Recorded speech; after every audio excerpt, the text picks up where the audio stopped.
Oh, here we are. Here we are in the Pho Labs. We're back in the studio. Hello, everyone. Your two pasty hosts, the boom operator. And the grip. And welcome back to another episode of the Drive-In Speakerbox. We're going to be talking about movies. Oh, air horns. Yeah, that's sick. Air horns are cool. Everybody loves them. Everybody wants them. We've got it. We're ready. So, hey, Vince, thanks for tuning in over there on the YouTubes. Again, you can always check us out down here. We've got the YouTubes, we got the Periscopes, we got the Facebook Live. We're going to be this. I think we're actually recording, going back to the podcast world pretty soon, which is weird because we were early pioneers in the podcast world. I don't even. You know what? Can we? Are we even doing the thing here? Let's see. Are we still on? Let me check this up. No. I mean, no. This is something I'm looking up. Your audio. I'm just seeing if our really old. Another session where something's playing that the audio's playing. That's probably me. Here, boop. That was my laptop, and we're done. Okay, that's what So yeah, dude, we're still on iTunes. We're still, we got some 5-star ratings on iTunes, but yeah, it goes back to, episode October 14th, 2013. See, that's how long we've been doing this, you guys. Yeah, Noob Cybot coming in for the toasty. But, we're back in 2012, 2013. Nobody was downloading these podcasts, man. People were just like, what's a podcast? You mean I have to download the things I listen to and listen to them later? That doesn't sound like a good idea. And so people were ahead of the time. 2013, people knew what podcasts were. Well, they didn't want to do it. They didn't want to waste their time on it. And Pocket Cast, the hell is Pocket Casts? The 12 or so episodes. There's 24 listed on iTunes. I think they cut some of the other ones. And as Malibu Nights had said, it says, man, these guys have seen a lot of movies. The music is great, but the highlight of the show is the commentary. And, this was back in the Gaffer days. Abel hosts The Gaffer and Boom Operator have been doing this for years and has been one of the best podcasts for film lovers out there. Fans of Doug Love movies will find lots to love here. And that was back in 2012. I mean, we gotta return. We gotta rise like the phoenix, like the dark phoenix from that shitty trailer that I can't stop seeing when I go to the theater. We're gonna go, why did you do this, Professor X? Why did you make me do it? Why did you make us stop doing podcasts, iTunes? And then we're gonna come back to iTunes and we're just gonna take over. Yeah. Yeah. That's what it's gonna do. So Pocket Cast, we'll have to check that out.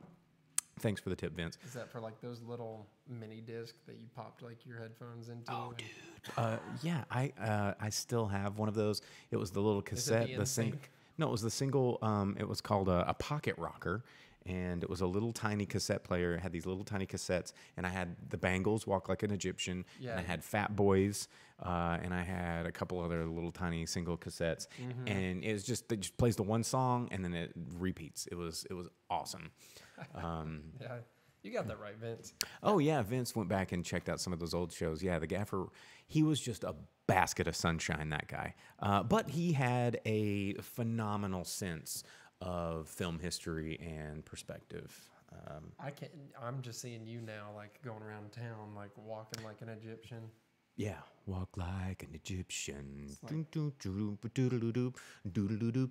remember that one? Do you remember that one? What else did the Bangles do? Manic Monday, I think, was their other jam. you'd Just have to tell another me. Manic Monday. Oh, wish it were Walk Like an Egyptian, because that was a better song. Yeah, I think that was the two Bangles hits. Did you bump some Bananarama too? Hot on the street and there's something is in your eyes. Bow, bow, bow, chong, boom, bow, bow. Every time I hear that song, I want to like kick a soccer ball like Daniel LaRusso on the beach. Yeah, let's see. Past 2 episodes, the chat is taking a couple minutes to get to you guys. Okay, well,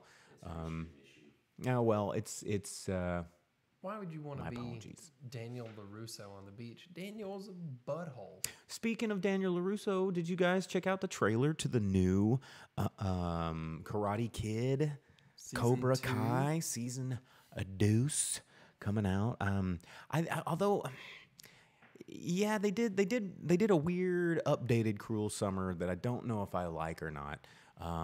But I also don't know. Like the trailer looks cool, but I think it's taking away from what made the first season so good, which was this alternate look at.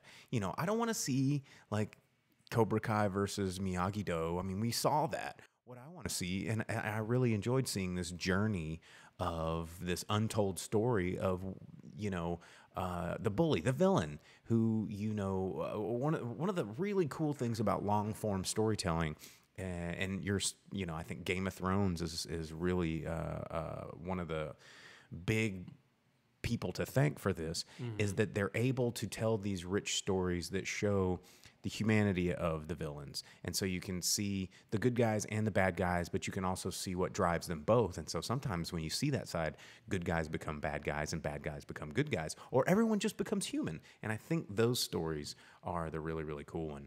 Yeah, and I need that Game of Thrones now. Need it. Dude, it is coming. It is coming in like winter is coming. I can't wait the month. It's 1 month. Do. That trailer was dope. So here's the thing, we need that on a soundboard. Yeah, the Pho Labs. Yeah. The word on the streets, peeps, is that one of the biggest, most expensive and gratuitous, amazingly well done choreographed filmed fight scenes in the history of fight scenes is the Battle of Helm's Deep in the Lord of the Rings trilogy, the original Lord of the Rings trilogy. I believe it's in the second one. But it's like a 19, 20-minute long just fight scene or something like that. Long fight scene. And so what the Game of Thrones people have set out to do is for everyone's accounts, this new fight scene is going to take the cake. It's going to take the cake and smash it into the face of this previously existing king dingaling of fight scenes. Sick. And yeah, they're because now there's dragons. I heard this one scene, like this battle scene, took over 18 days to film, just the one scene. Sick. And that, because there's going to be dragons and giants and frosty boys and undead people and furry dudes. Giant furry dudes. Yeah, and like children of the creepy trees. Whoa. Treants, or that's something else. Yeah, that's Tolkien. That's Lord of the Rings. Speaking of Lord of the Rings, what do you think about this trailer for that movie called Tolkien? I don't know. I mean, maybe. I just could be okay. To me, it just is. It doesn't look that. I mean, I get it. Tolkien, he wrote the books. We all like it, but it's kind of like they, everybody. It looks like it's a romance movie more than anything else. You stopped watching. Look, Vince just said he stopped watching and can't wait for it to finish. What, Game of Thrones? Yeah. Vince, bro. Unreal. Vince, come on, man. Unreal. Here's the thing with Game of Thrones. If you don't like sword and sorcery fantasy, if you don't like any of that stuff, that's fine. But from a filmmaker's perspective, from a person that appreciates movies and film, it is one of the most unbelievable undertakings ever done in television, like hands down. It's sick. And it's probably, I mean, it rivals some of the most, impressive undertakings in filmmaking, like theatrical Hollywood film. The fact that they're filming in so many different locations with so many different crews, all at the same time, and weaving in all of these different characters and storylines, it's pretty unbelievable. And they survived the whole EU nonsense. Yeah. Britain breaking away, whatever. Is filming still going to be allowed to happen? Is it going to be affordable? I don't know. Game of Thrones survived that. It did. It made it. And, if anything, if you don't like the story, if you don't like, everyone's like, oh, the nudity. And I was like, dude, if you have watched it lately, the nudity scaled back, in the first couple of seasons. Back if you rewind several years and watch some of the earlier reviews that I'd had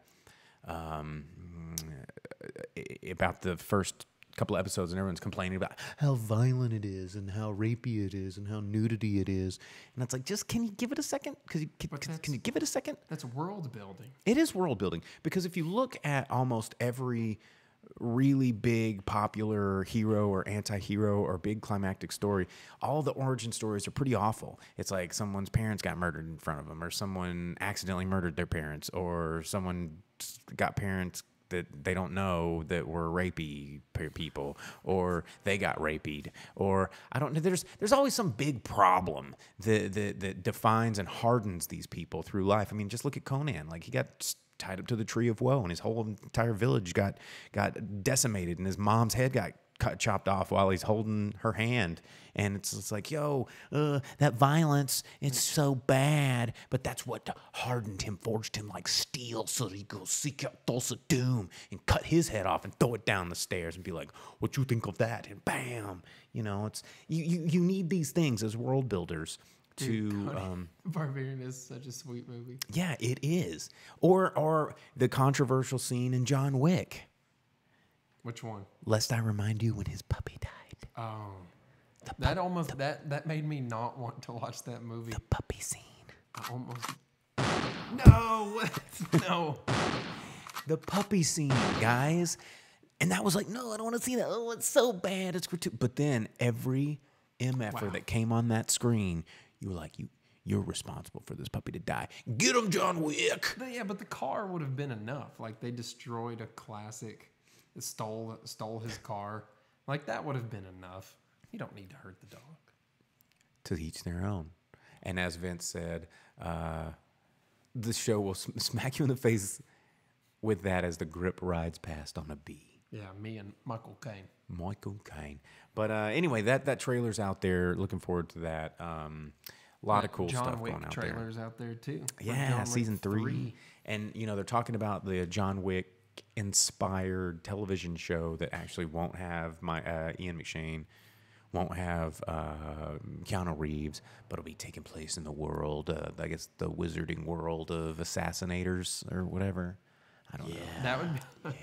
That would be a sick crossover, dude. Harry Potter and John Wick. Dude. Yo, straight up, while we're talking about it, because I won't get another chance to bring this up. You ever wonder, like in Harry Potter, what happens if someone just whips out a gun on one of these wizards? Can they just not Expelliarmus that muggle? No, you can't say Expelliarmus or whip your wand fast enough before someone like pumps a trigger and blasts.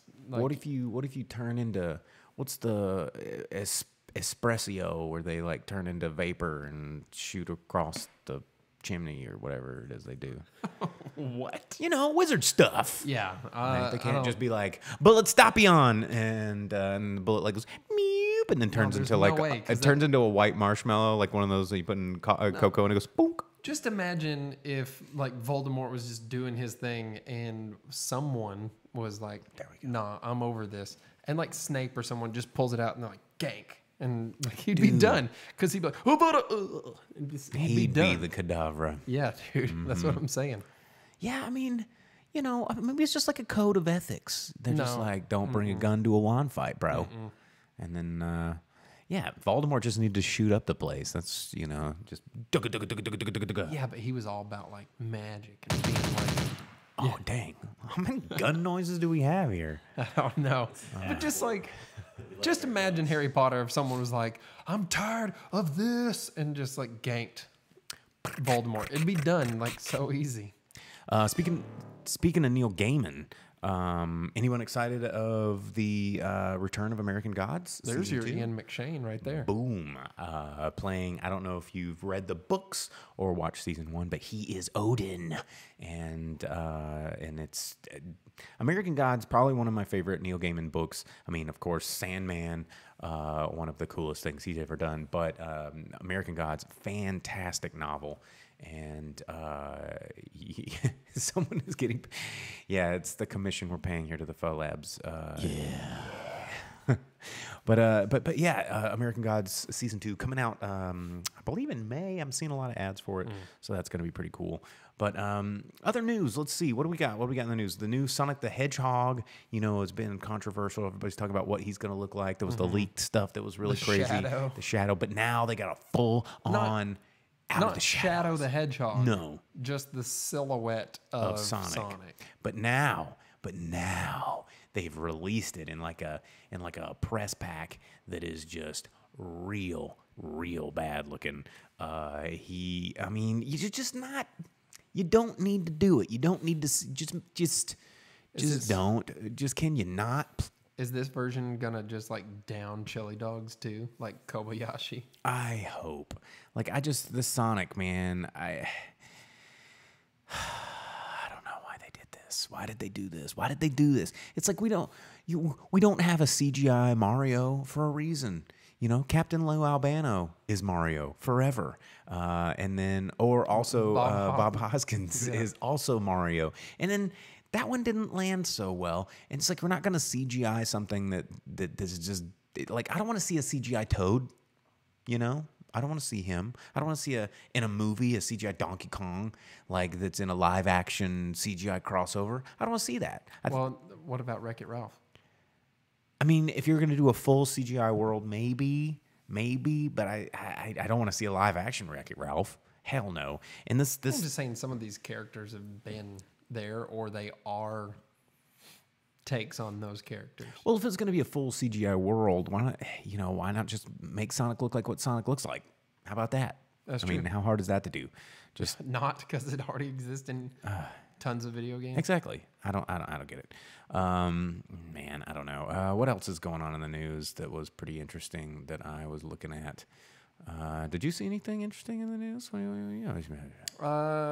There was the Karate Kid, and then this Idris Elba replacing Will Smith in Suicide Squad Dose. But are they going to make him the same guy? And Probably. They're like, he's inexplicably British now. I mean, he's already the gunslinger, so he's already the we're used to seeing with guns, and now he's going to be in Fast and the Furious as like a Marvel character or whatever. Have you not seen I mean, did you see the trailer for the Hobbs movie? Yeah, you were sitting in the theater with us, weren't you? When the new one was like Idris, I thought it was Idris Elba as a superhero, like a Marvel comic book action thing, and then he's like, "Actually, I'm in Fast and Furious now," and I was like, "What the hell?" I haven't seen it in the theater, no. No, but I've watched it on my phone. Oh no! Just bad news. I don't want to see that. I do. If they had called it not Fast and the Furious, maybe. But it just doesn't. Just make it something else. Can we just do a Rock and Jason Statham team up that is not based in the Fast and Furious world? Why would you want that? Why would you want that? You need them to be in the Fast and Furious world. That's what makes it better. No, it doesn't. No, yes, it does. No, it doesn't. Mm-hmm. You and your Fast and the Furious. Exactly. Sad air horn. Yes, that's Fast and the Furious. Nah. It's my thoughts on it anyway. But yeah, that's what's happening in the news. You want to talk about? Let's talk about what movies are coming out this weekend. Let's talk about them. We got some movies coming out this weekend, and Fast. I know they're like Fast. FNFX is gonna happen. It's gonna be in space. You know it is. That's where everything goes naturally, especially in the '90s. And I feel like we are on a very '90s trajectory right now. On. What if they combined like Demolition Man and Fast and Furious, and like Dom freezes himself for family, and he wants to meet his family in the future, and whenever his family is like at risk of running out of Coronas, that's when they're going to take him out of cryo freeze, and then he like races Goes to Taco Bell, to the Mars and Moon and whatnot, and it's like Total Recall meets what was the one I just said? Was Stallone? Demolition Man? Demolition Man. Yeah, where's Wesley Snipes? Yeah, no, we don't need him. Idris Elba. So he's the new Wesley Snipes. So who's the new Stallone? Statham? Yeah. Wasn't that already a movie with... Yeah, it was already a movie. And it had... what's his... It had his name... Oh, gosh. And I even like... And you can have Tyree take the place of what's the dude with the red hair? He's a comedian and he yells a lot.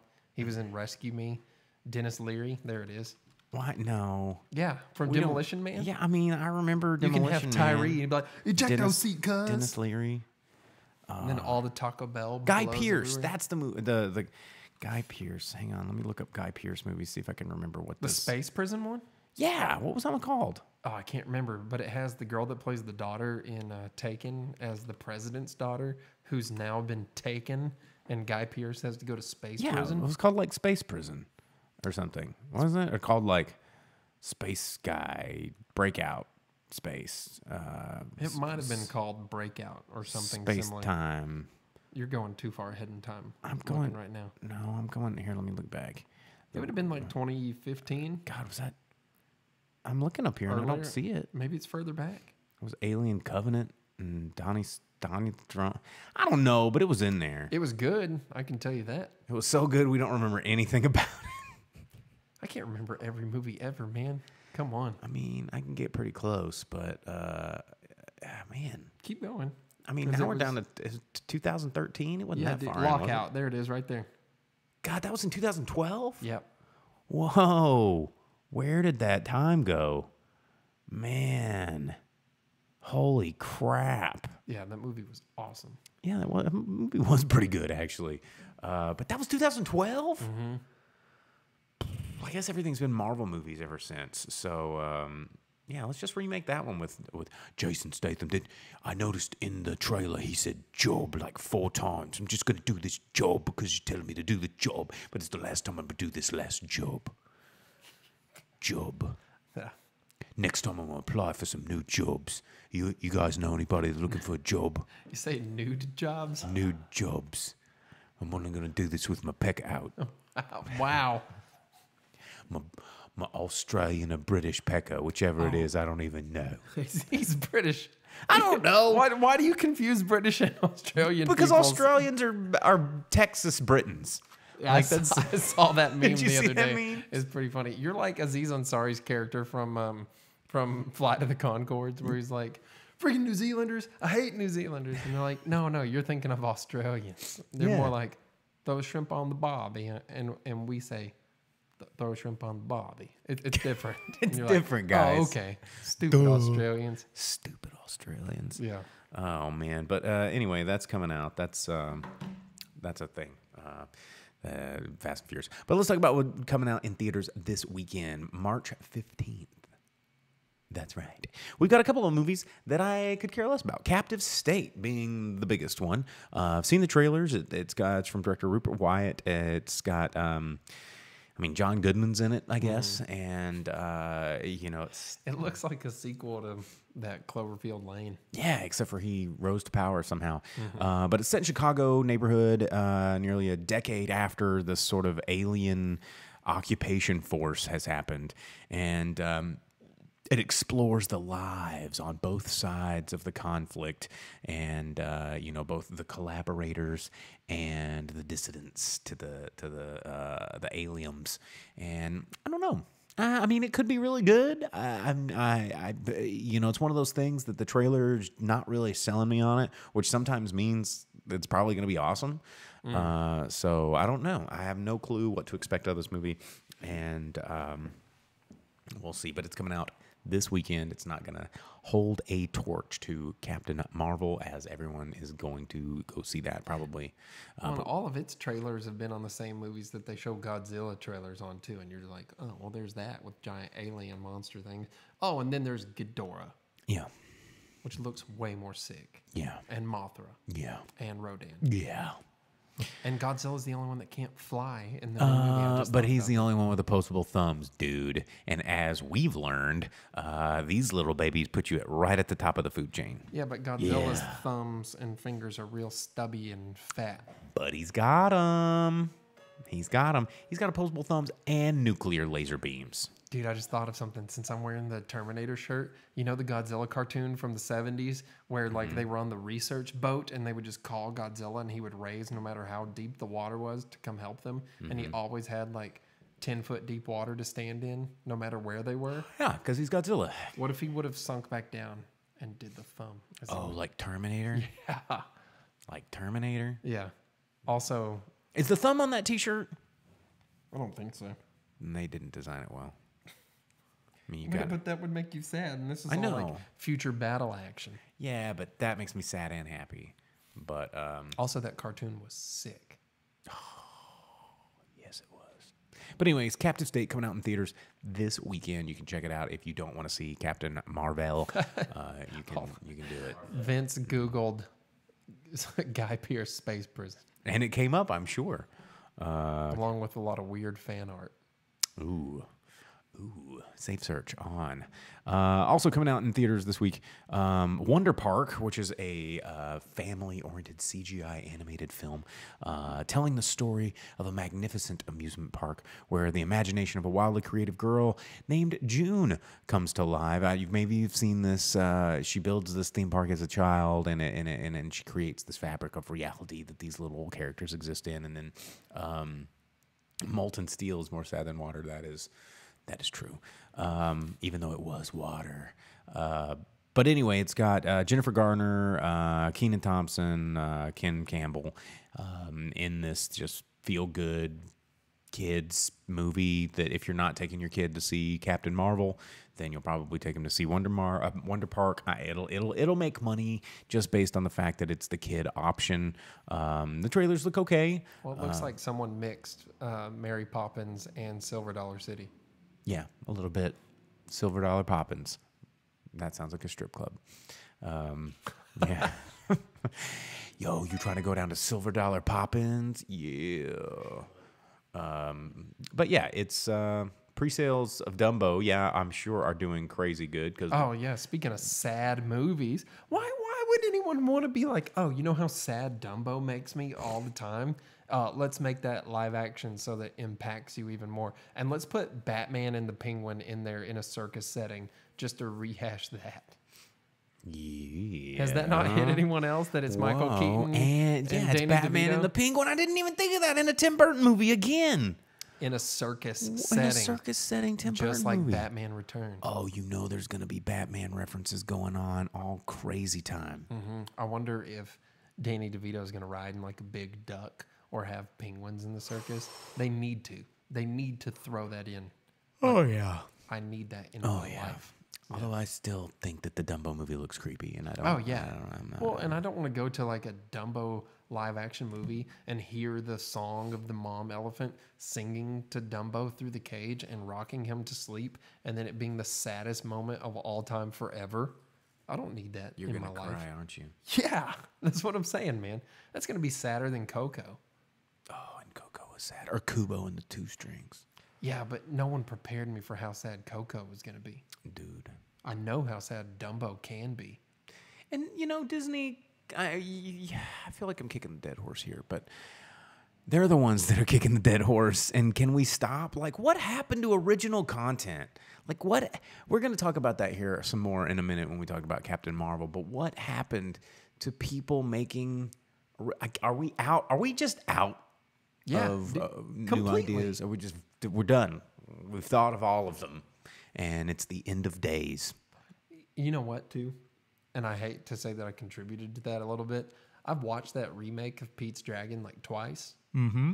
It's not bad, man. And each time it's made me like emotional, and I hate that. But it has Robert Redford in it, and Bryce Dallas Howard. Yeah. But a CGI dragon. Yeah, but he's like a puppy, and that makes it fun. I want a hand-drawn dragon. I don't want no CGI dragon. I want you to pick up a pencil, and I want you to draw that goddamn dragon. Cutting corner ass. Oh, and it has Carl Urban in it. Wolf. In that case, Carl, yeah. He's the new Bones. He's Judge Dredd. Oh, he is the new Bones. He was a bad guy in Riddick.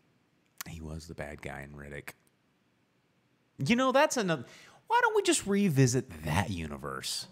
Because it's been done 3 times and it's never very good. And it's always better than Fast and the Furious somehow. It's in space. What? Shots fired. Yeah, I don't think so, dude. Have you ever watched any of the Chronicles of Riddick movies? Yeah. They're boring. And they're well, slow. That doesn't discredit my point that they're Pointless. better than the Fast and the Furious No, because movies. Fast and Furious is like fast, furious. I wish it'd be faster so I didn't have to sit in the fast theater for so you, damn man. long. Wah.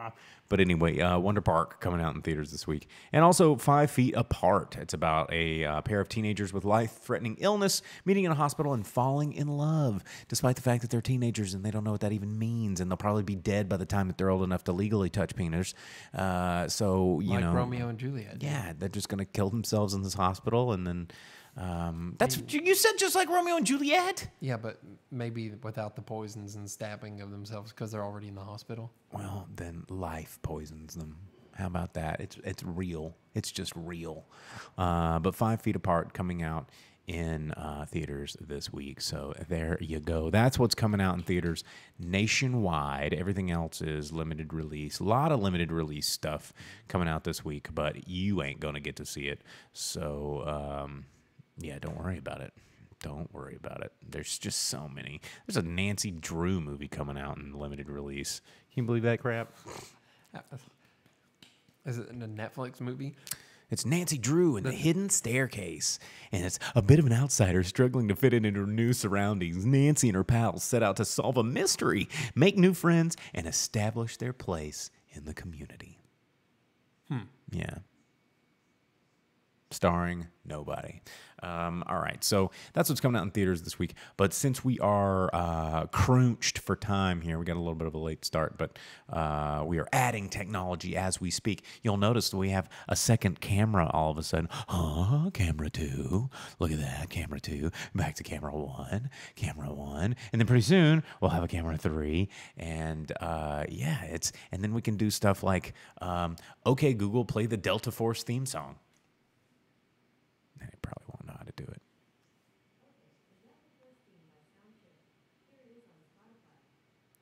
Let's see if it knows. This is not Chuck Norris. I don't know, but I love it. Oh, yeah. Can this be our new theme song? Yeah, I mean, I would be down with that. Yeah. Hey, everybody, welcome again to the Drive-In Speakerbox. Hey, guys. Can we come in through a curtain and everything with this? Yeah. No, it is the Delta Force theme song. It's just done in the style of Benny Hill or whatever. Yeah. Da, da, da, da. We're going to talk about those movies. What's new? What's hot? What's going on tonight? Oh, we need flying graphics. Oh, yeah. And like spinny PowerPoint presentation, like slides. Oh, duh. Yeah, here it is. And then like Dun, the little square box. dun, It's dun, dun, dun, dun, dun, dun, dun, dun, dun. Do, do, do, do, do, do. Hey, it's there. It's all there. Do, do, do, do, do, do, do. Do, do, do, do, do, do. Do, do, do, do, do, do. Is this one that we're going to get in trouble for? I don't know. Okay, Google, stop. Cool. Thanks, Google. Oh, nice. Yeah, it follows. Yeah, that was like the dumbest version of the Delta Force theme song I've ever heard. It's like That it's did like not somebody make me rigged up their clown car to play that at a stoplight, and yeah, That did not make me feel like Chuck Norris was kicking and shooting people. it made me want to kick and shoot though. So that's what matters. We do need to have that as like our new theme. And, you know, like the little square box comes in from the corner and opens up on us, and we're Oh like my God. doing poses from movies and TV shows like Charlie's Angels or like A-Team or something. Okay, so we can do this. I have the technology. We'll just go to where we film later with Jason Sewell, and we'll jump in front of the green screen, and we will montage up a drive-in speaker box intro. Do you want to do that? You want to do it? And it'll just be like, and it'll be spinning, and we'll be like in front of a helicopter, and you'll be dressed as Magnum PI, and I'll be dressed as the other guy that has all the actual money. And yeah, it'll be awesome. And then we could be like Tango and Cash, and then we could be like, Oh, but remember we argued over who gets to be Tango and who gets to be Cash. yeah, I get to be Tango. No, dude, I'm obviously. Kurt Russell. I'm No, obviously Kurt Russell. no, Dude. obviously Kurt Russell. We'll both be Kurt Russells. Like we could have that one where we both walk in and we're like, you're Tango. Well, Jason and I already did that gag once on an episode of Later, Oh, bummer. where it was our Halloween episode, and we were supposed to dress like Top Gun, right? And so we both showed up. He was in a flight suit with Maverick, and I was in the motorcycle flight jacket Maverick. And we showed up, and we're like, wait, you can't be Maverick. We can't both be Maverick. And then he said, I was supposed to be Goose, and nobody wants to be Goose. What? No, Goose is sick. Why Goose would you not want to be- dies. Yeah, but he had He dies, he was from Revenge of the Nerds. but he dies Okay, well, why wasn't anyone Iceman? Why would you not want to be Iceman? because he was the mean one. At Nobody the liked. beginning, Nobody likes Iceman. And have yeah. you seen Iceman these days? but Iceman got to be Batman. He helped them win volleyball. He also got to be the Saint. If you remember that movie, He got to be a reservation cop. dude, the Saint is good. Man, He got to be Doc Holliday. check this out. Okay, Google, play the Orbitals theme song to the Saint. This is also a good one. Okay, The Saint by Orbital. Here it is on Spotify. Yeah, this song is jamming. This movie is also jamming with Val Kilmer. Like, if you've not seen The Saint, like, this goes back to like late 90s cool espionage thriller jams. Why would you not want to be Iceman when he was a real genius? I mean, don't you just want to crack a safe right now, bro? Isn't this dope? Let's go get some repelling gear and, I don't know, get tangled up in it or something. It And sounds like music from Sly, like on PlayStation Sly, where you were like the raccoon yeah. thief. Yeah. This is all based off of The Saint, which was based off of an old 1960s show. Okay, Google, you can stop before we get in trouble. Thank you. But yeah, so Sorry, I'm not sure how to help. yeah, you can help by keeping it to a limited 30 seconds so we don't get flagged by Google. Actually, you're the enemy. But anyway, I thought you were here to help. But anyway, let's talk about Captain Marvel. You want to do that? Oh yeah. That's what we're supposed to do. I know. Speaking of 90s, Yeah, speaking of 90s, and that's where the secret springboard was there for everyone. We were just getting you used to the 90s because we're going to talk about this new Marvel foray into money grabbing, exploiting everything that is popular in the current zeitgeist, aka Captain Marvel. Now, current being a very, very big word there. And so we both saw it. We actually had no idea we were going into the theater to see the same movie, and we were in assigned seats, and we literally sat down next to each other. It was pretty weird how that worked out. But Captain Marvel in theaters right now. And yes, it's set in the 90s, and boy, it wants you to know that it's in the 90s. Man. I saw my same 1991 Toyota white box Camry in at least 40 shots because I guess it was someone, they had a good deal on a picture car, and when you drive a car like that for so long, it fuses into your soul, and I saw it in the background of every single scene. But they wanted you to know this was 90s. This movie was so chock full of 90s references. I mean, it starts in a effing Blockbuster Video. I didn't even look for any of the cool 90s JDM cars. They were probably there. But, this movie, it takes place in the 90s for a couple of reasons. Number one, because, Captain Marvel, a.k.a. Captain Marvel, is technically the first Avenger, according to this storyline. And it's going into this wacky, silly, buddy cop origin story of Nick Fury. Everything was anachronistic, Dina. Everything. Yes. It makes me so mad. It's absolutely true, and to a point that it was almost distracting from the movie. Oh, go. So I did this today. This is what I did for you guys. I found out when they're attempting to try and place this movie. So it takes place, it opens its main story by her crashing into this blockbuster movie. Wow, right? What a difference, a Blockbuster Video. Because they're like, yeah, I'm riled up, dude. Because she drops in this blockbuster and it focuses on the outside for 10 minutes. It's like, look at how old this is. It's ancient. And then she goes in and she starts delivering ill-written, ill-conceived, ill-delivered one-liners. Like she's But in not a like 90s Beastie movie. Boys ill, because in the 90s, ill was cool. Yeah, no, just like poorly done. And the first thing she does is blow the head off of Schwarzenegger's In like, True Lies, standee, a far True Lies. superior film. So check this out. What? They show June? All right, well, I guess I wasted a bunch of time. But why would a cardboard stand-up of True Lies be in a Blockbuster this out. video in June of 1995? Because True Lies came out on VHS January 10th of 95, and then check out what followed it. Rockadoodle on January 11th. The Shadow on the 17th. The Shadow! Yeah, The Cowboys on the 17th. The Mask on the 18th. Natural Born Killers on the 24th. And then in February, you had Little Giants, Blank Man, Time Cop, and then Lion King in March. And Disney didn't push the Lion King standee anywhere. They could have. But instead, they had to ruin Arnie. Instead, they had to do the most obvious joke that I said it before they did, where Everything in this movie was you said it before they. yeah, she's standing at the phone. Well, where do I get communications device? I go, oh, Radio Shack joke coming up. 3, 2, 1. Oh, right over there, Radio Shack. 90s, guys, 90s. Here's a big map because my 90s. Alta Vista because 90s. And look at how stupid everything was in the 90s. And then they ripped off Terminator because 90s. I mean, you know, I get it. You can set something in the 90s without making the 90s a character in the movie.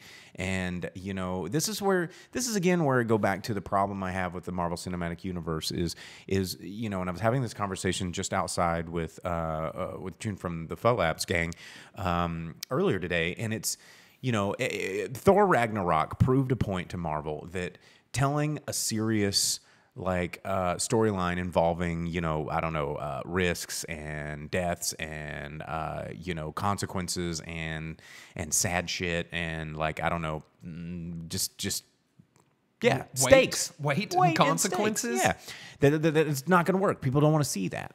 And then when Thor Ragnarok, well, actually not Thor Ragnarok, it was Guardians of the Galaxy came out and says, you know, just throw it out to the wind and just shoot lasers and talk about butts and play cool rock. Let's play cool nostalgic jams and just, I don't know, fly around and shoot a fucking laser. Yeah, but the jams were part of the anachronisms that exactly. That's where I'm going with this is in Guardians of the Galaxy, they found a formula. They found this formula and they said, oh my God, we don't even have to think.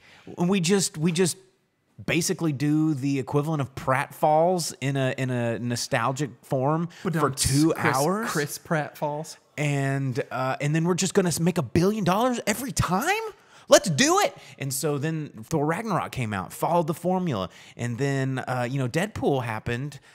Following in that, Fox going, let me try this, but let's do it in an R rating. And now they're like, now we can tell dick jokes? Hell yeah, dick jokes. And so then we get, you know, the last Avengers movie. I forgot this movie had a gigantic dick joke in the middle. Yeah. If you were in an alien autopsy room with an alien species that you've never seen before, why would you look at its pecker and make a joke about it? You wouldn't. You wouldn't, but you did it because it worked in Thor Ragnarok, and it worked in Avengers, and it works in every single Marvel movie. Like, all of them are turning into comedies now, and it's like... It was so paint by numbers, too. Everything was paint by numbers. You're like, oh, they escaped that one, but they're about to get hit by... Oh, there it was. Yep, got shot by a bullet. Oh, they dodged... Oh, nope, there it is. And they ripped off Independence Day. Mm-hmm. They ripped off Terminator. They did everything they could to make it the most paint by numbers you've seen this movie before movie they could have made. And everything was predictable. You've seen every bit of this movie. It was nothing but like, hey, look this, Top Gun. Hey, check this out. Hey, this cat is literally named after a character from Top Gun. It was Men in Black. It was everything. Just if you can think of a movie that you're like, oh, remember that? It just paid service to it. And here's the thing is I don't even know if it's this movie's fault. It is. No, I think it's the product of this Marvel Cinematic Universe that we can't tell original stories anymore. And we can't it's just so hard to get. You can't tell a serious story. DC has proven to us that no one wants to pay to see a serious storyline. They go, if a guy flies, I need to laugh at it because this is already pretty stupid seeing a guy do this in live action. So might as well laugh at it because it's hard to take seriously. But that's incorrect thinking because comic book stories, there's a reason that they've been around for so long, and there's a reason that they've stayed so true. And you know what? This movie neglects every bit of that. It's all Captain Marvel, a.k.a. Miss Marvel, from the last 1, 2, and maybe 3 years, and they neglected all 40 plus, 45, 40, what? All of them. longer years of history for Captain Marvel and Miss Marvel, and they were like, no, forget all It's that. whatever noise. fits. Forget Skrulls or bad guys. Forget. It just trash. whatever. It's whatever fits into the marketing juggernaut that's right now. And Dina brings up a good point. How does she even remember what Nirvana when she left Earth? And She doesn't. That's yeah. one of the big anachronisms. Yeah, and I mean, I get it. This is a thing that everybody has to understand in movie making, guys. And I don't want to say this to like trigger anybody or piss anybody off, even though I know it will. But you have to understand that they are making these movies to sell you things. This is not. They're not. No one is sitting there in the Marvel office going, you know what? How do we really, really help women rights? How do we do that? We need to donate 40% of profits of this film to opening up good education centers for strong females from single-parent homes. And actually, you know what? Let's just capitalize on this that everyone thinks is going to be good because everyone loves movies, and we'll make $1 billion and build a theme park to build billions of more dollars. And so, they're basically saying, okay, how do we manufacture a critic-proof product like we did for Black Panther, to where people can come out and see this movie and have problems with it. And those people's problems get kiboshed immediately, because if you're not on board with this movie, you're against this movement, Why which do you is need not a true. live action Lion King when they already made a live action Lion King? It's just I just don't I don't appreciate them capitalizing on it's preying on people's good intentions. And there's a thin line here, and you could make this movie and it could be fine, and it could be empowering, it could be all this stuff without all of this like heavy-handed crap that we're chock full of these jokes and all these dumb 90s references that don't fit. And, when a motorcyclist pulls up and goes, hey, baby, why don't you smile for me? It's like, did they just borrow that off Twitter this morning? Yeah. Like, no, everything in that movie was like that. And they made Nick Fury into just a joke, bumbling idiot character, because they're like, oh, he's the dude in this movie. Better make him an idiot. He's Murtaugh. What? No. Or Riggs. No. From Lethal Weapon. Like, is that what this was supposed to be? Basically, No. This movie was Lethal Weapon. No, there was no Coors. There was no action. There You was can't no tell fun me time. that Brie Larson wasn't Mel Gibson and Samuel L. can tell you Jackson that. wasn't Donald Glover. They were trying to make Lethal Weapon here. Not Donald Because he's like, Glover. we got to do this. Danny Glover. Danny Glover, Donald Glover. Danny Glover, because he's like, oh, I'm getting too old for this, because he's 70. And you could definitely see it with every time he tried to run. But I will say that the effects of making him look young were pretty amazing. Nick Fury's supposed to be one of the most like untouchable BAs BA characters yeah. ever, and he's a big joke. And the way he loses his eye is a big joke. And every scene he's in is just a joke. And there was he was the buddy comedy element of this movie. Have you ever seen The Man with him and Eyebrows? The dad from American Pie.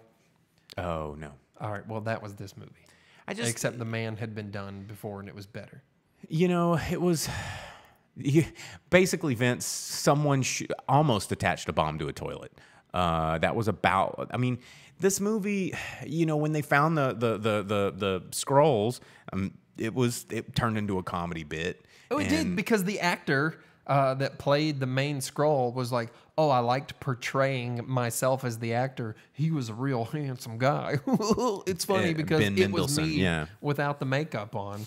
Idiocy. This whole movie, and that's what made it where you knew nothing was going to happen to anyone in the movie, because it was all just weightless, pointless, stakeless nonsense. Building up to why that Nick Fury had a pager that's going to beat Thanos. That's what this movie was And like, they made it a legitimate pager. It wasn't like a piece of alien technology, Marvel tech. which she clearly had access to. But, she's like, I'm going to borrow your pager. You know what? Because 90s are funny. You know what? Sitting here thinking about it, you know what hurts me the most? Is that it's like a wasted performance by Jude Law, who seemed to be like the only one on set that was putting in effort. Because I liked Brie Larson until I watched this movie, and she did not carry this movie well And also, I mean, as a main character. and You know who was awesome? Jude Law. And Jude Law was awesome. Samuel L. Jackson, his character of Nick Fury in all the other movies is incongruent to this version of Sam Jackson. Yeah, absolutely. This Nick Fury is trash. And, I mean, I know that people evolve, people change, but you don't go from like a slapstick buddy cop to the Nick Fury that we saw in the first Avengers, who's like putting people in check. Yeah, life experiences happen, but your core person is still, your core person.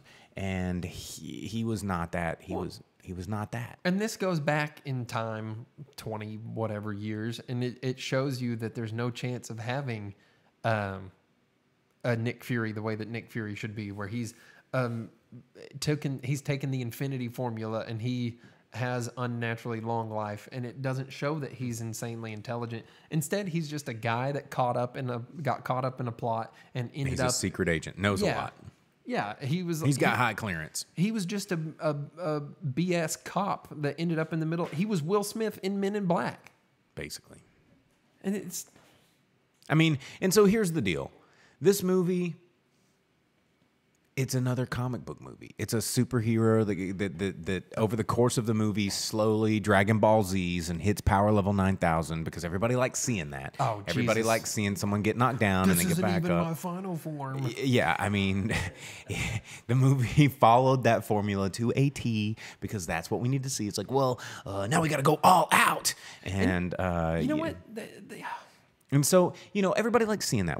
I've got that. But these Marvel movies, and when you sit and you watch it and you go, oh yeah, that's fun. Oh, lasers, the bad guy got it. Oh, look at that. I wish I could fly. Wouldn't that be something? And then you leave the theater and go, well, 2 hours later. But none of these movies have any lasting impressions on you. And I get it when kids are going to go see them and kids are going to go, I want to fly around because you have active imaginations. But a lot of people forget that movies that capture imaginations, it's not just about being a kid. Movies that are good can capture the imaginations of everyone. And that's what makes great, amazing, magical movies withstand the test of time, no matter what your age. Really, Dina? Really? You think this movie was pretty? What about the CGI cat? What about all of the trash CG nonsense? Oh, the CGI cat that went, meow! Like Garfield. Exactly. Yeah. In every scene. No. Yeah. Get out of here, Dina. You're wrong. Why are you like this? I mean, there were fun flying scenes. There were cool laser scenes. It's when we just there were more cuts in these scenes than Taken with Liam Neeson trying to jump the fence, man. Now here's when people say a movie was pretty, I don't regret it. Like, what's pretty? Going and watching like an IMAX movie about flowers. Dude, that's you know what? It's pretty Blue Planet. Straight up. It's pretty. Like a lot of things are pretty. Watch 5 seconds of any Kurosawa movie. It's pretty. Look at this shirt. It's pretty. You want to spend $400 billion on this? You want to get a budget of. Well, hold on. This is Terminator. Yeah. But my point is it worth the amount of money, energy, time, power, like that we are fueling this juggernaut for? It's like, well, it's pretty for 2 hours, I guess. But, do you realize what a giant cultural shift and economic force that we're creating because we think that's pretty for 2 hours? That's what drives me nuts about these things. It's like, we could use this money better. We could make better movies. We could tell better stories. But instead, people would go, well, that's pretty. I guess it was worth $300 million production budget, not counting distribution budget, not counting everything else budget. $300 million, it's only going to gross probably $1 billion. What could we do with that? I don't know. Solve the hunger problem in most countries. We could probably cure, I don't know, at least a few diseases. We could do all kinds of crazy, awesome things. Or we could probably fund, I don't know, an entire year's worth of independent movies from everybody. We could go, hey, you know what? Underrepresented minority number 1, 2, 3, 4, 5, 6, 7, 8, and 9. Do you want to make a movie? Here's $12 million. Go have a field day. Let us do something that's important and meaningful. But instead, chicks with lasers are pretty. Like, you know, and that's what that's what I don't understand. You know, it doesn't take $250 million to make one of these cool DC animated movies. Did it? No, and they're fantastic. You know, it doesn't take this juggernaut of freaking culture changing decision making, because the more we think these things are pretty, the less we're going to get of the other stuff.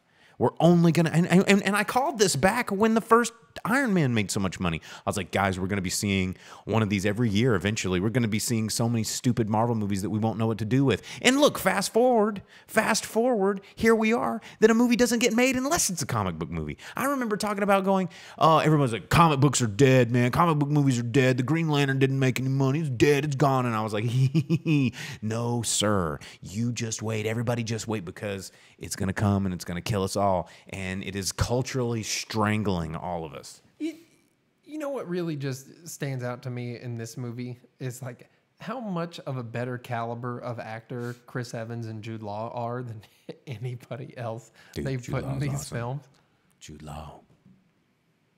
I'm just so mad about everything. Well, and Dina said, I'd rather the movie doesn't exist, but it does, and we all saw it. I mean, if you applied that logic to a lot of other things that you didn't like, I mean, that's a slippery slope right there. Hey, straight up, if I was not involved in this show, I would not have gone to watch Captain Marvel. I mean, I would have, just because it's my job. But that's what I'm saying. If this was not, I mean, I'm checked out.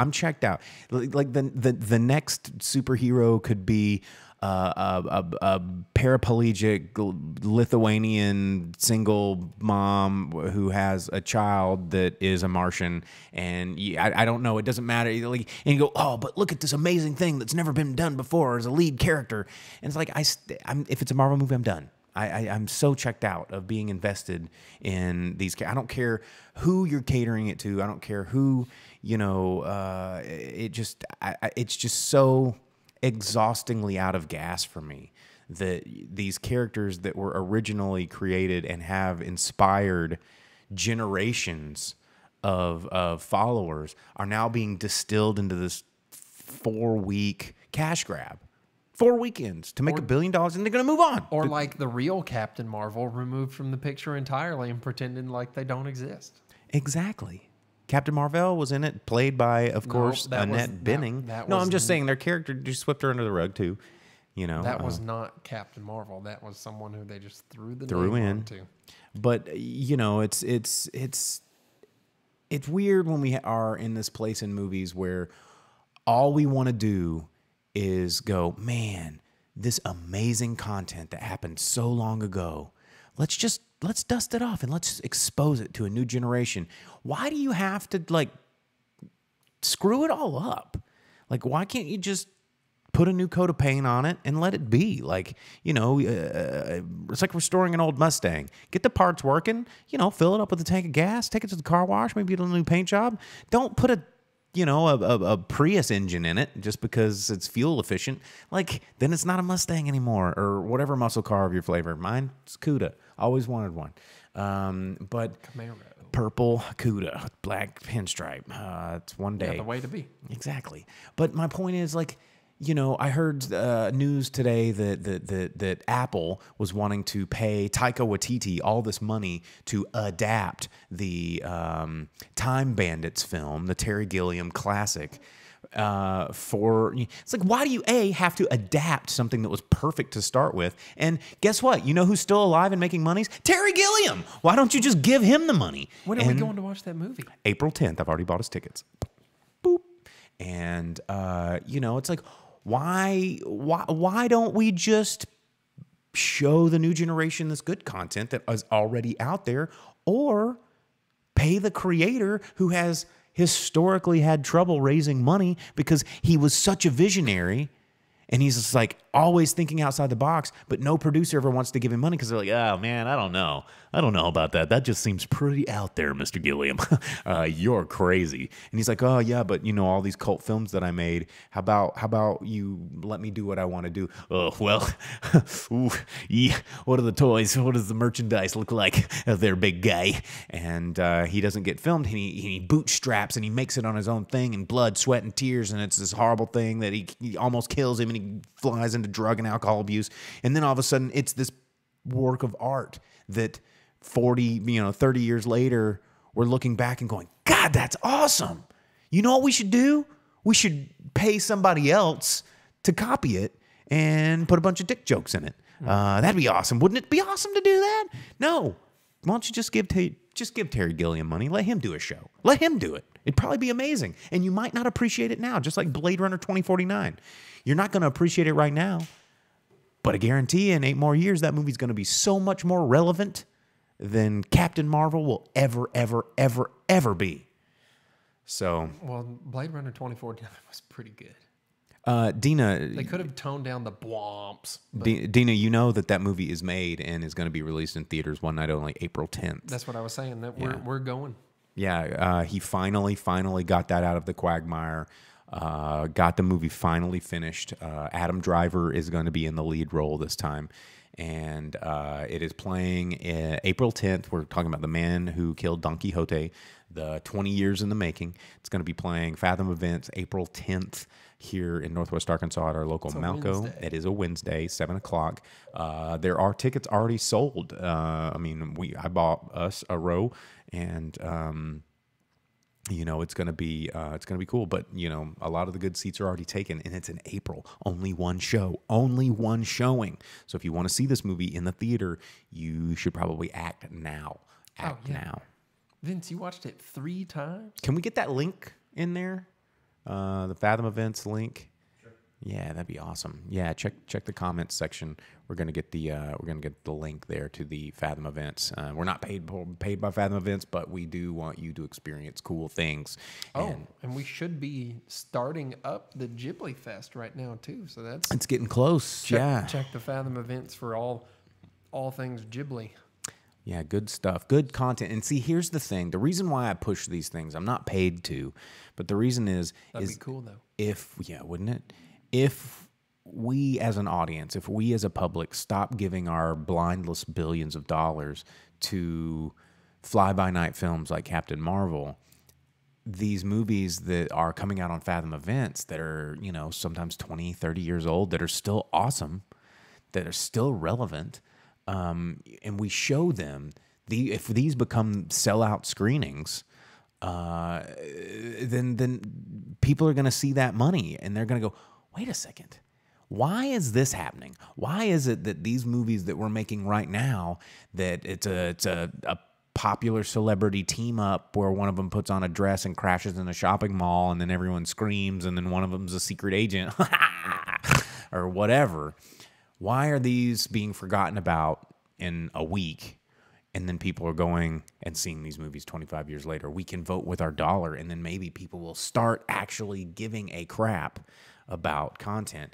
And it's one of the reasons I'm excited about Netflix, is because Netflix is investing in content right now in an insane way.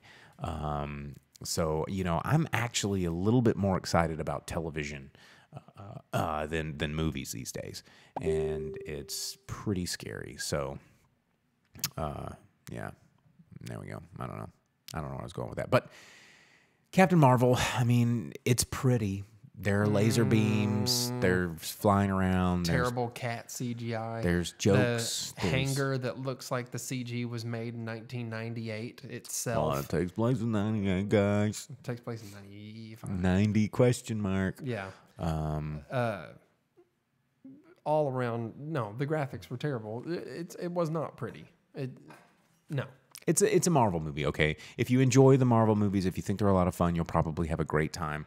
But I just wish that people would. If you like predictability and paint by numbers. And some people do. And to each their own. You know, that is always what we want to say here at the Drive-In Speaker Box. Like, we'll tell you why we like or dislike something, but if that's your cat's meow, then you've got plenty of cat meowing in this movie to satiate you for a long time. But it's just another kind of blend-inable chapter of this big, giant, never-ending toilet roll that Marvel is kicking out to us. And yeah, man. I mean, there was a Spider-Man trailer. There was a Avenger. I mean, it's just gonna be repeat. Spider-Man, Ant-Man, Black Panther, Thor, Avengers, new character introduced, Guardians 19, and what's the next one? Infumigators, or Mutinators. What's the other one? Nators that they're coming out with? It's like the Inhumans. They already did that all one. that, and it failed. There's another one. It's like the Excalions or something. Who knows? It's They're another. not making an Excalibur movie. No, it's another group. It's a group, the comic group that not many people know of, and they're going to try and do Guardians of the Galaxy all over again. So, but no, yeah, Dina, I don't know if you caught the part where we did mention that the aging technology on It looked better on both. on Coulson. Yeah, on both Annette Bening and what's Coulson's Clark Gregg. I think Clark Gregg and Samuel Jackson. They like that technology is getting pretty impressive. I mean, we saw it. First one on Guardians too. Tony Stark back in an Iron Man. Oh, where they made him like The teenage. And then we saw it again on what's the Captain America, and then Ant-Man was a really impressive version where oh man, my brain is just out of gas. Michael Douglas. Yeah, Michael Douglas. They made him young and long scenes, and it's just getting better and better and better. And so, but they still can't make Sam Jackson run like he's in his 30s. He's 70. He's 70 years old. 70. Can you believe? He's awfully old. But anyway, yeah. There you go. So I guess when a character has, like, an actor like that has been acting so long that they have stuff to go reference off of their actual youth in lots of different movies, I'm sure, they're able to reconstruct and make things. Dina said, it looks exactly like he did in Die Hard. Well, guess what? They can watch Die Hard and see what he looked like and restructure that and have a really... another better movie from the 90s. Wait, when did Die Hard with a Vengeance come out? Not the 90s, I don't think. It was like 2002. Yeah, something like that. But you guys can check that out in theaters nationwide. It is going to be in every theater everywhere for the next foreseeable weeks. So, oh boy, that's going to be interesting. De Niro and Pacino, de-aged. They'll probably forget all their lines. Remember when it was about that time where, oh geez, I'm just bad with name. Hang on, Zardoz. Sean Connery. I can think of Zardoz, but I can't think of Sean Connery. But when Sean Connery was working on the League of Extraordinary Gentlemen, they said he was... I like how Zardoz is the one that you used. Google it. I mean, how does that not stick in your memory? No, Google. If you're in public, don't Google Zardoz. No, Google Zardoz. It's just a hairy, Zardoz. naked Sean Connery with He's a ponytail. not naked. He's wearing a giant G-string. Okay. It goes from his shoulders to his jangalang. Yeah, he's wearing butt floss as a whole outfit. It's so good. And the only thing covering him up is his like sensor bar of man fur. Oh man, it's so good. So good. It's a bad movie. Good. No, it's a terrible, terrible movie. It's a weird, messed up movie about the future and hedonism and weird nonsense. Well, yes. And library books. Zardoz. Well, anyway, the story was when he was working on League of Extraordinary Gentlemen, he was getting so old and so senile-ish and so weird that he couldn't remember any of his lines, and he was terrible to be with on set. And I just assumed that if Coppola is going to get De Niro and Pacino in the same room, it's just going to be bonkers city all day. Yeah, but after you film like Godfather and you have crap, you spread it to me. What is I this? know. I Can't know. remember names. The Godfather. Brando. Yeah, Marlon Brando. When you have Brando who refused to even read the script, and you had to find ways to hide the script in the scene, so he could just look down. so that he could read it while filming. I think that it'll be okay. You linking other podcasts in our podcast, Vince? Is that what's happening here? Come on, man. That's okay, dude. Nah, it's cool. Hopefully they'll like and Then subscribe. it'll link over to us. Yeah, link over here. Spread that YouTube love. But anyway, let's go over the box office because we got to scoot. We Die got Hard 3 came out in 95. 95. Yeah, and they didn't reference it. Whack. Should have. Let's go with number 10, move our way up to number 1, and we will talk about the top 10 movies in America. Number 10, Apollo 11, in a very, very, very limited run, only 400 theaters nationwide, but still bringing in $1.2 million, putting it at the number 10 spot, which is pretty low, but its second weekend release has brought in $3.7 million, so not bad for a tiny little run movie. But, of course, there's not a whole lot of movies options right now because Captain Marvel happened, and Captain Marvel's in literally every theater on the planet. Number 9, Fighting with My Family from MGM, coming in on its fourth week with $2.1 million, bringing it up to a total of $18.6 million domestic. Number 8, Greta from Focus with $2.1 million in its, second weekend release, bringing it up to $8.2 million. So it's dropped pretty fast, but we've talked about both of those movies. And then previous shows. If you want to check out some of those, you just follow all this social media jazz. Number 7, Isn't It Romantic from Warner Brothers, bringing in $2.2 million in its fourth weekend release, bringing it up to $44 million domestically. Number 6, Green Book, still holding on strong. Technically 17 weeks in the theatrical run from Universal, bringing in another $2.5 million. $23 million budget has brought it into $80 million nationwide. Number 5, Alita Battle Angel from Fox, bringing in $3.2 million in its fourth weekend release.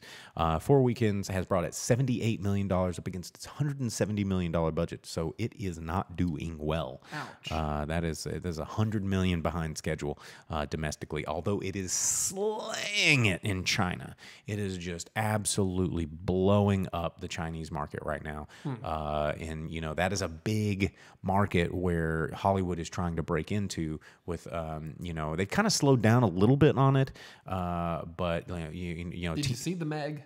No, but H Brothers, is a big production house where they do a lot of team ups with Chinese production studios, Like The Wall. Which we both kind of like that movie. Yeah, didn't we? it was actually really good. And so, it's a new market that is a powerful market. And the interesting thing about the Hollywood market is Hollywood only really drives towards domestic numbers. That's why we haven't seen a sequel to World of Warcraft, despite it being a huge financial success in China. It didn't have any sort of market grip in the United States market. I think only coming into like $25 million. And so they were just like, we're not going to do that again, even though it killed in the foreign market. So Alita Battle Angel, kind of interesting to see where this is going to happen. And Dina, yes, the password is driving Speakerbox.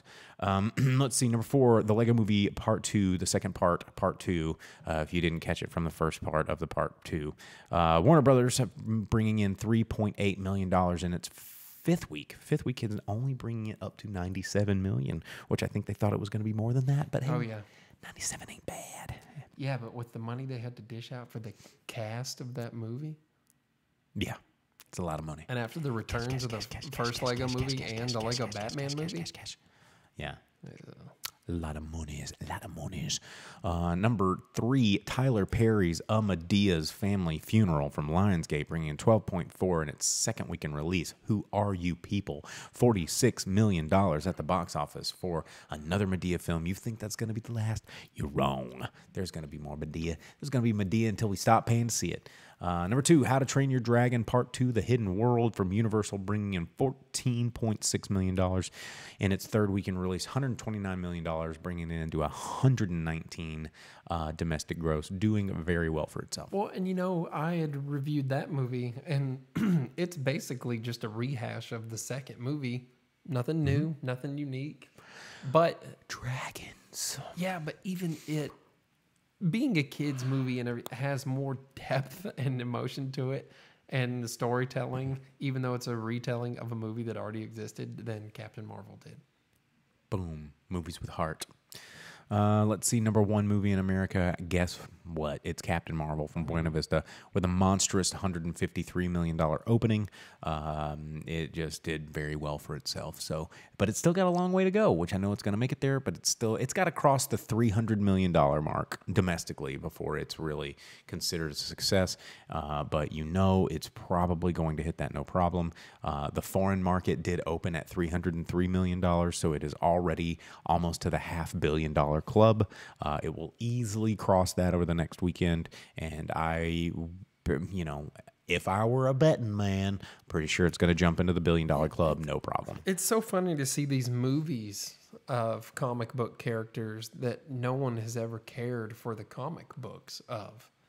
Like, Guardians has never been a successful comic. Short spurts, short periods of time, people will read the Guardians comics, but the movies just blew up. Thor was always a pretty decent comic. It ran for a long time, but it'd always get the axe or the hammer because it was just not something that people would keep reading. And then Miss Marvel's, it's always been there, but it's had its times where it's rehashed and come back and attempted to, and now with the whole new genesis of being Captain Marvel instead of Miss Marvel and pretending like all of comic bookdom has never happened before, and now they make movies of this and people go insane. Black Panther, I think it's because these characters they feel are malleable, but they have so much history to them, and they just throw it all away. Well, and I think that's why. I think that they feel that because it wasn't so successful at the time, and the fan base is not so large, that they have this sort of ability to just drive it into an area of not giving any Fs. So that they can cater to a new audience that also really doesn't give any Fs. They just want to go and eat popcorn and watch Brie Larson shoot lasers. If I didn't care so much about movies, I'd have walked in there and be like, Brie Larson in a tight suit shooting lasers. You could shoot a laser beam at me, baby cakes. Which there's a lot of people out there that are doing that. They're like, man, I sure do think she's a pretty lady. And then definitely nothing like Supergirl with the costume and the blonde hair and the flying and the punching. Jeez. When can we just have Rogue come in and like choke Carol Danvers out and steal her powers? I want to see that scene. That's what I want to watch. Maybe after they time travel in Avengers Endgame and then the Gambit movie comes out. Split the universe, and then X-Men come into the Marvelverse. Yeah. Yeah. So, anyway. Well, all right. Well, that's our show, guys. We got to go. I got to get back over here. Finish him. Yeah. And then he's got to get back over there. And if you want to come have a beer with us or something, you can. You can go visit him over at the Smoke and Barrel Tavern. You can go visit me over at Pinpoint. We'll be there tonight. So we'll be at our respective places, but you can come say, hey, chat some movies with us. And we'll be back next week here at the Full Labs. And again, more cool things to come. Expect audio podcasts of the show coming out probably in the next couple weeks as we get that tested. Multiple cameras. We're even looking into possible studio space in the future. And so... green screen montages of idiocy. Yeah, green screen intros. So... with whatever that song was. The Delta Force. Yeah. Man, I wonder if that was... Well, I just don't want to get flagged anymore. That was the thing that I miss about radio, is I could play literally whatever song I wanted, and I'm protected under FCC guidelines because I'm on a station that pays its ASCAP fees. I wonder if I paid my ASCAP fees. I mean, I pay my ASCAP fees. What if we filmed this at Pinpoint and I paid my ASCAP? I don't know how that works, but yeah, because if I pay my ASCAP fees, then I should be able to use this stuff. I know. I'd pay $600 a year in ASCAP fees. So I should be able to use the Delta Force theme song for more than 30 seconds. Thank you very much. So we will figure that out later. We will navigate those legal waters just for you. So sorry about your poor little ears. But anyway, thanks for tuning in. I'm the Boom Operator. I'm the Grip. Find us on our social medias, Twitter, we got Periscope down there, we got Facebook, we got YouTube, youtube.com/The Drive-In Speakerbox.